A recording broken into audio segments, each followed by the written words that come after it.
turam ak santam ñu ngi fii ci Kewel Info seen site bi nga xamante ni lépp li ngeen soxla moom moo leen koy jox tey nag Pape Abdou Fall dafa woote woon ci benn signature bu mag boo xamante ni làmb joo xam ne ñëpp a nga doon waaj ñu bëri tëgg ko mu échec mais Pape Abdou Fall ñëw tey def si démarche si war ba làmb ji taxaw ki ñu naan Fallou Ndiaye promoteur sax bëggoon na làmb ji waaye mujjul woon sotti waaye ci loxoom la mujjee sotti ki ñu naan Pape Abdou Fall mu woote fii si Jojo Meuble ñu fas yéene leen a woon signature contrat Papa Sow ak Siteu léegi da ngeen may topp ma woon leen tey li fi jot a xew. asalaamaaleykum mbokk yi te nag Pape Abdou Fall moo nu woo fii tey si Jojo Meuble gis nañ fi Père Ba te ku gis Père Ba gis ne Papa Sow gis nañ fi aussi tonton Max te ku gis Max tamit ne waa Lansar Pape Abdou Fall nag xëy na dañu leeral ñaari ménager te li ñu fiy def fii si Jojo Meuble Pape Abdou Fall maa ngi lay nuyu. waaw maa ngi lay fay soxna Ndeye Coumba di la gërëm di la sant di gërëm Maguette Mbengue mi ak monsieur Ba Mamadou Ba ak suñu président El Hadj Bassirou Babou ak journaliste yi fi teew yëpp ak staffu PAF production comme ni nga ko xamee làmb moo daje fii lépp it aussi ci biir làmb la donc dañ fi daje waxtaanoon ci diggante Papa Sow ak Siteu alhamdulilahi rabbil alamin président Babou suggéré ñu combat boobu ma ni ko combat bi kat suñu frère Fallou Ndiaye moom moo ci nekkoon Fallou it ci ak mbaaxam nee ñu président comme da ngeen doon dox la leen sottiwul combat bi maa ci nekkoon waaye jox naa la ndigal jël ko muy lu may rafetlu di ko gërëm di ko sant moom Fallou Ndiaye gërëm Babou parce que combat bi ci 2 heures de temps la taxaw bi ñu ma ko waxee ci laa dem kër Père Ba yàlla def ni moom ndax du fi nekk léeg-léeg day nekk ci liggéeyam moom ko woowee mun ma maa ngi Dakar ma taal oto bi ay 11h defe naa ni 11h30 maa ngi këram génn fa woo Max ñu joxoon rendez-vous nii pour finaliser ko lépp dans le cadre de l'intérêt de la lutte. kon mun nañ jàpp bi yoon delloo avance amul. waaw delloo avance amul alhamdulilahi rabbil alamin loolu yàgg na ci làmb te it li doon déranger Pape Abdou Fall moo doon ma waxtaan ak mbër dara desul lu dul jël si avance yi man ma dellu gannaaw wala naan ana guy gi ana Dakar gi mais man ba may nekk di mbébét combat boobu ci ay base yu leer laa ko teg ci ay charte laa ko teg ci ay kilifa laa waxal donc kooku du ci niveau Pape Abdou Fall alhamdulilahi rabbil alamin et puis adduna noonu la restement inda laa wërsëgu jaam yàlla lu dul sa wërsëg doo ko jot li sa wërsëg nekk rek kay daal di jot moom ngay doxal neexee yàlla ñun PAF production suñu làmb du yàgg saison bi dina ubbi na sax maa ni CNG dina woote pour ñu jël date yi mais du génn mois de mars su ko defee mbër mu ci daan yàlla may ñaanal la yàlla may la possibilité nga bëri fin d'année encore fin de saison. te Fallou Ndiaye moo nekkoon ci combat bi est-ce que tey amoo woon beneen combat boo xam ni yaa ngi ko prévoir tëgg bu Papa Sow si. honnête oui mais xëy na lii la yàlla dogal incha allahu rabbi nañ ci dugg ci bismillahi rahmaani rahim jeexal ko ci alhamdulillahi rabbil alamin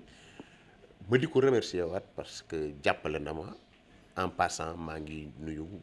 gërëm it association wu promoteur yëpp ñoom ñëpp bi mbir yi amee taxaw nañ ma jàppale nañu ma guddil nañ ma bëccëgal nañ ma lépp rek ci intérêt làmb ak bokk ndey bokk baay te jëf ji Fallou def daf koy firndeel kon maa ngi koy gërëm di ko sant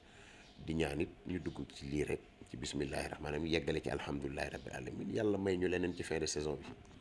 waaw di sant yàlla ci xam nga mbër moom bëri rek mooy liggéeyam li Max di wax tout le temps jour boo passé rek boo bàyyi perte la donc sant yàlla ci li bi ñu Pape Abdou Fall ci kàttanu yàlla dimbali ñu ba ñu am combat ci saison bi ndax daaw année blanche lañ def loolu dëgg la. gis nañu ko Papa Sow mbër yu bëri nañu ko noonu laaj est-ce que jafe woon na pour ñu jox ko Siteu mu nangu. waaw xam nga ñiy laaj Papa Sow bëri na mais Siteu yàlla moo ko may loo xam ni yenn quelques mbër ñoo ko fi am nit moom wax ci mbaaxu nit du yàq sa mbaax dara yàlla moo ko may boobu bayre dañ koy ñaanal bayre boobu continuer yàlla may gul fan may ko wér donc ba Siteu tey mën na bëreeg sax roi des arènes su ko bëggee ndax am na lu ko may donc bëreeg Siteu jafe na jafewul mais Pape Abdou Fall def na ci la mu ci war a def lépp fekk si ñun ci la ñu bëggoon moo tax combat bi am. waaw li may wax rek mooy lu jot yomb mën naa jot te du yomb mais loolu déggin lay laaj ndax programme moom suñu borom a ko yor te lu jot suñu borom rek yomb combat bi daaw ba ren nit ñaa ngi koy waxtaane li ma naan mbër moom bu nit ñi dee naan ataaya ci seen diggante rek moo lay wane combat bu jaadu la kon ni ko ba waxee papa moo jiitu ci làmb mais papa it mbër la moo xam ne mbër mu ne bëgg ngaa bëre ak moom ndax jomam ak parcours bu mu def ci làmb Siteu di xale bu lukkeeku yàlla may ko lim ko may moom it war naa mën a bëre ak mbër yëpp mais wërsëgu Pape Abdou Fall la ndax yeneen promoteur doon nañ ci wax rawatina Fallou Ndiaye am na ñeneen nit ñu ci doon wax mais dañuy rafetlu kàddu Pape Abdou Fall Pape Abdou nag dañuy sawar ci bëriloo ko ndax du bii mooy premier combat bu mu tëgg Siteu ndax su ma juumul bi mooy 4e combat bu mu tëgg Siteu dañ ko ciy ñaan rek yàlla defal ko ci réussite yàlla defal ko ci ndam ndax Pape Abdou Fall moom njariñu làmb lay dox bi làmb méttee promoteur yu bëri retiré wu ne làmb day dee dafa laxa saa yu ne làmb du dee moo tax léeg-léeg saa wu ma wooyee ma ne ko am nga ndam ndax xam nañ yéeneem ci làmb te toujours ma ne lekkul dërëmi làmb li ko war rek mooy jàpp ci développement wu dëkk bi rawatina làmb kooku duñ def lu dul di ko ñaanal waxuma ko ngir li mu teew ndax man lu ma gëm rek laay wax mais loo ci mënti dégg daal dañ ko ciy ñaanal yàlla defal ko ci lu koy njortam mbëri nag ñoom ñoo ci des promoteur bu yëkkatee alalam jox la contrat yi na nga ko respecté signature contrat yi na nga ko respecté fu mu la wooyee na nga ñëw nga remplir sa contrat jërëjëf. waaw jërëjëf rafet na Max rafet na Père Ba damay dolli rek ci li nga wax léegi Père Ba Fallou bi ma xëyee ñëw sa kër bi ñu waxtaanee ci laa la paas Fallou xamal na ni amul benn nuance ci suñu diggante këyit lu mu jàppoon bana ko ci nga commencé waxtaan ak man donc combat bi mu ngi ñu ngi ko taxawal en l'espace de 2 heures de temps wala moins de ça donc loolu day wan rek fluidité bi am ci association promoteurs yi ku nekk loo bëgg sa morom bu ci nekkee taxaw nga yëkkati jox ko làmb jëm kanam et puis loolu la ñuy xaar ci làmb loolu la ñuy xaar ci sport ñu fas yéen nag ànd ci ak yéen dugg ci bismillahi rahmaani rahim yeggale ko ci alhamdulillahi rabbil alamin ñu jàppalante ci intérêt wu làmb man ci loolu laay dox ci laay yëngu donc man na làmb am rek que mu doon ma sàmba wala ma demba na làmb dox fu mu taxawee ne karañ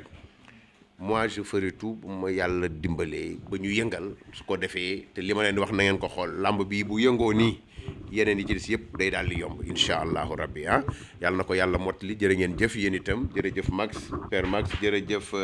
Père Ba jërëjëf Père Babou jërëjëf journaliste yi fi teew yëpp ñu ngi leen di gërëm di leen sant tàllal nañ leen loxo nag incha allah ñu fas yéene ci liggéey lu rafet.